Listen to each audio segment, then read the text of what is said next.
యావత్తు సమాజం దీర్ఘంగా ఆలోచించి ముందడుగు వేయవలసినటువంటి అవసరం తప్పకుండా ఉంది. ప్రజలారా, బాగా ఆలోచించండి. ఎవ్వరికీ అంతు చిక్కడం లేదు.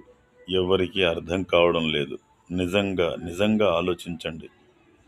సినిమా పరిశ్రమ రద్దు చేస్తే పేదరికం తగ్గుతుంది. యువతీ యువకులు దారి తప్పకుండా ఉంటారు. మీరు చేసేటువంటి పూజా ఫలితాలు మీకే లభిస్తాయి. ఈ సినిమా పరిశ్రమ ఇలాగే కొనసాగితే మీరు చేస్తున్నటువంటి పూజా ఫలితాలన్నీ మీరు ఎవరినైతే అభిమానిస్తున్నారో వాళ్ళకే వెళ్తాయి. ఎవరిని అభిమానిస్తున్నారు అంటే మీరు అమాయకంగా సినిమా వాళ్ళను చూస్తూ వాళ్ళేదో గొప్పవాళ్ళుగా భావించి వాళ్ళను చూసి మురిసిపోతున్నారు. మీ పూజా ఫలితాలన్నీ వాళ్ళకే పోతున్నాయి.